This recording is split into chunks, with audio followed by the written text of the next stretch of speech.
بسم اللہ الرحمن الرحیم الحمدللہ رب العالمین والصلاة والسلام علی سید الانبیاء والمرسلین وعلی آلہ واصحابہ اجمعین، اما بعد۔ برادران اسلام، بزرگان محترم، نوجوان ساتھیوں اور عزیز بچوں، اللہ تبارک و تعالی نے اس کائنات میں اپنا یہ نظام بنایا ہے کہ جو چیز اس روئے زمین پر بیکار ہوتی ہے وہ فنا کر دی جاتی ہے، اس کا نام و نشان یا اس کا کوئی اثر باقی نہیں رہتا، لیکن جو چیز کارآمد، نفع بخش اور مفید ہوتی ہے وہ اس روئے زمین پر باقی رہتی ہے،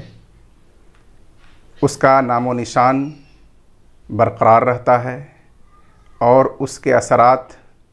دیر تک اور دور تک محسوس کیے جاتے ہیں۔ اللہ تعالیٰ نے کلام پاک میں ارشاد فرمایا ہے،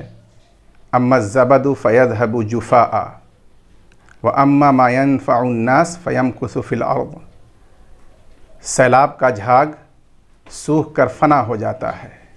ختم ہو جاتا ہے، جبکہ مفید چیز جو انسانوں کے لیے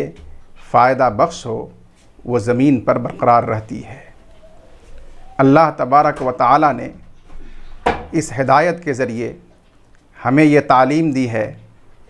کہ تم روئے زمین پر اگر برقرار رہنا چاہتے ہو، اگر تم اپنا نام و نشان باقی رکھنا چاہتے ہو، اگر تم اپنے اثرات دیر تک اور دور تک محسوس کرانا چاہتے ہو، تو تمہیں اس روئے زمین پر نفع رساں بننا چاہیے، دوسروں کے لیے فائدہ بخش بن کر جینا چاہیے۔ حدیث میں اللہ کے رسول صلی اللہ علیہ وسلم نے ارشاد فرمایا، خیر الناس من ينفع الناس، بہترین انسان وہ ہے جو لوگوں کو فائدہ پہنچائے۔ دوسری حدیث میں اللہ کے رسول صلی اللہ علیہ وسلم نے ارشاد فرمایا، لا یؤمن احدکم حتی یحب لاخیہ ما یحب لنفسہ، تم میں سے کوئی شخص مومن نہیں ہو سکتا جب تک اپنے بھائی کے لیے وہی چیز پسند نہ کرے جو وہ اپنے لیے پسند کرتا ہے۔ ایک حدیث میں اللہ کے رسول صلی اللہ علیہ وسلم نے ارشاد فرمایا، اصل دین خیرخواہی ہے، اصل دین خیرخواہی ہے، اصل دین خیرخواہی ہے۔ صحابہ نے عرض کیا کہ یا رسول اللہ، کس کے لیے خیرخواہی؟ تو آپ نے فرمایا، اللہ کے لیے، اللہ کی کتاب کے لیے، اللہ کے رسول کے لیے، مسلمانوں کے رہنماؤں کے لیے اور عام مسلمانوں کے لیے۔ اللہ کے لیے خیرخواہی یہ ہے کہ اللہ کی ذات اور ان کی تمام صفات میں توحید کا صحیح عقیدہ رکھا جائے، کسی بھی درجے میں غیر کو ان کی ذات یا کسی بھی صفت میں شریک نہ بنایا جائے، اور ان کی بندگی، ان کی اطاعت پورے اخلاص کے ساتھ کی جائے۔ ریاکاری، شہرت، ناموری اور دنیا طلبی جیسے مذموم مقاصد کے ساتھ کوئی بندگی اور کوئی اطاعت اللہ کے ساتھ خیرخواہی نہیں، بدترین بدخواہی ہے۔ اور جو اللہ کا خیرخواہ ہو، اللہ تعالیٰ کی ساری نعمتیں، ساری رحمتیں، ساری برکتیں، ساری مغفرتیں اور ساری عنایتیں اس کے لیے وقف ہو جاتی ہیں۔ آگے آپ نے فرمایا کہ اللہ کی کتاب کے لیے بھی خیرخواہی دینداری ہے، اور کتاب کی خیرخواہی یہ ہے کہ اس کا یہ حق ادا کیا جائے کہ اس پر ایمان لایا جائے، اس کا یہ حق ادا کیا جائے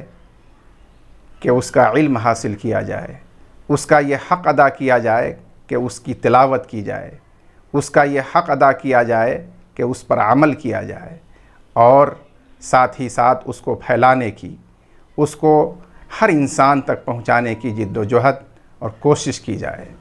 اس کی دعوت و تبلیغ اپنوں میں بھی کی جائے، غیروں میں بھی کی جائے۔ یہ اللہ کی کتاب کے ساتھ خیرخواہی ہے، اور جو اللہ کی کتاب کے ساتھ یہ خیرخواہی کرتا ہے تو یہ کتاب اس دنیا میں بھی اسے عروج عطا کرتی ہے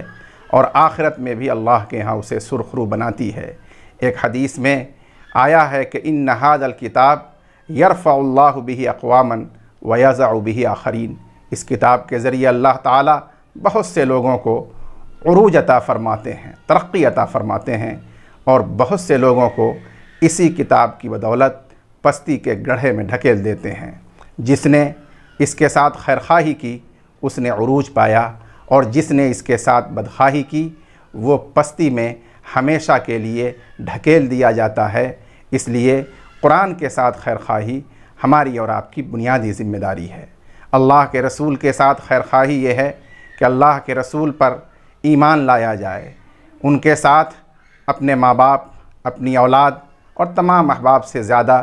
دل سے سچی محبت اور عقیدت کی جائے، اللہ کے بعد سب سے زیادہ احترام اور سب سے زیادہ انہی کی تعظیم کی جائے، ان پر درود و سلام کا نذرانہ بھیجا جائے، اور جن چیزوں سے انہوں نے منع کیا ہے ان سے مکمل اجتناب کیا جائے، جن چیزوں کی تعلیم فرمائی ہے ان پر عمل کیا جائے، اور ہر کام کا جو طریقہ انہوں نے بتا دیا ہے اسی طریقے میں اپنی فلاح اور نجات تصور کیا جائے اور اسی پر عمل کیا جائے، اس کے علاوہ ہر طریقے کو مسترد کیا جائے، اس کے علاوہ ہر طریقے کو کامیابی کے بجائے ناکامی کا طریقہ سمجھا جائے۔ اور مسلمانوں کے رہنماؤں کے ساتھ خیرخواہی کا مطلب یہ ہے کہ ان کا مناسب ادب و احترام کیا جائے، اور جو وہ حکم اللہ رسول کے حکم کے مطابق دیں، جو وہ ہدایت اور جو وہ قانون اللہ رسول کی تعلیم کے مطابق جاری کریں اس میں سمع و طاعت اختیار کیا جائے، اس کو سنا جائے، اس پر عمل کیا جائے، اور جب ان میں کوئی کمی کوتاہی محسوس ہو تو انہیں تنہائیوں میں خوبصورتی اور حکمت کے ساتھ اس پر اطلاع کی جائے، اور ان کے خلاف پروپیگنڈا میں حصہ نہ لیا جائے، ان کے خلاف کسی طرح سے کوئی بغاوت اور مخالفت کا بازار گرم نہ کیا جائے۔ آج کل کا عام حال ہے کہ سوشل میڈیا کے اوپر چاہے واٹس ایپ ہو یا چاہے وہ فیس بک ہو، عام طور پر مسلمانوں کے اکابر، رہنماؤں اور بزرگوں کے حوالے سے بدترین تحریریں اور پروپیگنڈے سامنے آتے ہیں۔ یہ ان کے ساتھ خیرخواہی کے بجائے بدترین بدخواہی ہے۔ اس سے امت میں، ملت میں انتشار و افتراق کے سوا کچھ فائدہ حاصل نہیں ہوتا۔ اگر ہمیں مخلصانہ ان کو متنبع کرنا ہے تو اس کا راستہ یہ ہے کہ ہم ان تک اپنی بات پہنچائیں اور ان کے لیے غائبانہ دعائے خیر، دعائے اصلاح کرتے رہیں، یہی ان کے ساتھ خیرخواہی ہے۔ اور عام مسلمانوں کے ساتھ خیرخواہی یہ ہے کہ ان کے لیے نفع رسانی کا دروازہ کھول کر رکھا جائے، ان کے فائدے کو اپنے فائدے پر ترجیح دی جائے، اپنی جان، اپنے مال، اپنے اوقات، اپنی صلاحیت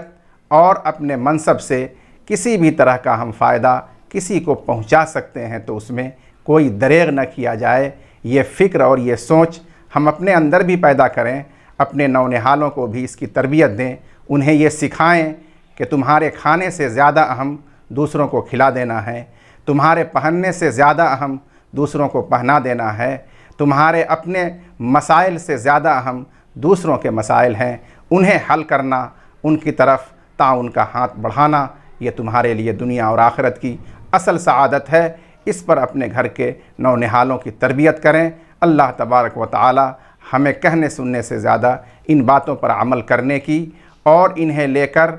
لوگوں کے درمیان جانے کی اور ان کی دعوت و تبلیغ عام کرنے کی توفیق عطا فرمائیں۔ ربنا تقبل منا انک انت السمیع العلیم وتب علینا انک انت التواب الرحیم۔